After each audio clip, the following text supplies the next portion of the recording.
গত বছর এই সিটটা আমরা 2400 ভোটে হেরে গিয়েছিলাম।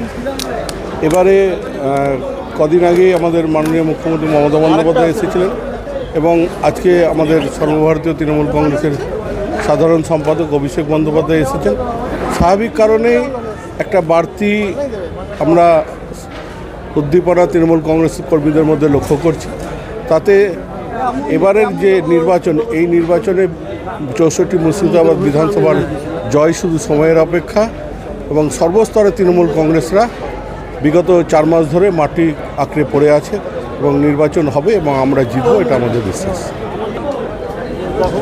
বিজেপি যত উৎসাহ অপপ্রচার এবং যতই তারা অত্যাচার করার চেষ্টা করুক না কেন, যত অত্যাচার করবে তত তৃণমূল কংগ্রেসরা আরও বেশি অ্যাক্টিভ হবে এবং সেটারই আজকে উদাহরণ আমরা দেখতে পেলাম যে এত প্রখর রোদের মধ্যেও হাজার হাজার মানুষ এখানে উপস্থিত হয়েছে এবং তাদের যে উদ্দীপনা যে আমরা এই সিট জিতেই আমরা বিশ্রাম নেব, এইটা আমরা লক্ষ্য করছি।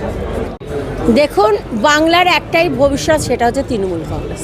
সেটা বাংলার মানুষ সর্বত্র বুঝতে পারছে এবং কংগ্রেস সিপিএমে যারা আছে তারাও বুঝতে পারছে এবং সেই কারণে বাংলার মানুষের পাশে থাকতে গেলে, বাংলার উন্নয়ন করতে গেলে তৃণমূলের বিকল্প কিছু নেই। তাই আজকে আমাদের 3 জন ভাই, জঙ্গিপুর থেকে 2 জন, মালদা থেকে 1 জন, তারা আজকে আমাদের সেনাপতি অভিষেক বন্দ্যোপাধ্যায়ের হাত ধরে দলে যোগদান করে। আজকে স্টেজে যে রূপ দেখলেন সেটা একদম বুথ পর্যন্ত একই রূপ। চারিদিকে মানুষ বিজেপিকে হারাবার জন্য একদম সমস্ত রাজনৈতিক দল ঐক্যবদ্ধ হচ্ছে। তাদের একটাই লক্ষ্য, বাংলা থেকে বিজেপি হাটাও এবং বাংলা বাঁচাও। আর তার একমাত্র কাণ্ডারি হচ্ছে আমাদের নেতা অভিষেক বন্দ্যোপাধ্যায়। একটা বিষয় হচ্ছে, অভিযোগ হচ্ছিল যে বড় এই মুর্শিদাবাদ পুরসভা 6 নম্বর ওয়ার্ডে রাত্রি অন্ধকারে নাকি আপনার ব্যানার খুলে নিয়েছিল। দেখুন, বিষয়টা হচ্ছে ব্যানার খুলছে, পতাকা খুলছে, কারা খুলছে, সিসিটিভি ফুটেজও আছে। ইলেকশন কমিশনকে বারবার বলা হচ্ছে, শুধু 6 নয়, প্রত্যেকটা বিধানসভার অলিতে গলিতে যত পতাকা লাগানো হচ্ছে, এই যে আপনাদের সামনে দেখছেন পতাকা ঝুলছে, কাল সকালে এসে কিছু দেখতে পাবেন। কারণ বিজেপির হয়ে প্রশাসনের একদল লোক কাজ করছে, যারা রাতের অন্ধকারে এগুলো খুলে নিচ্ছে। এই ব্যাপারে জানিয়েছি, পতাকা খুলে দল জেতানো যায় না, কর্মীরা রেডি 23 তারিখের জন্য।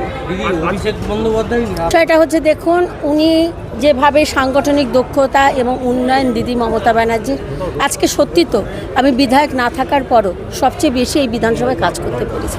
সেটা যদি মাথার ওপর তিনি না থাকতেন, এটা সম্ভব ছিল না। দিদির উন্নয়ন না থাকতে সম্ভব ছিল না। সুতরাং তারা ছাড়া কোনো জায়গারই উন্নয়ন সম্ভব নয়। সেই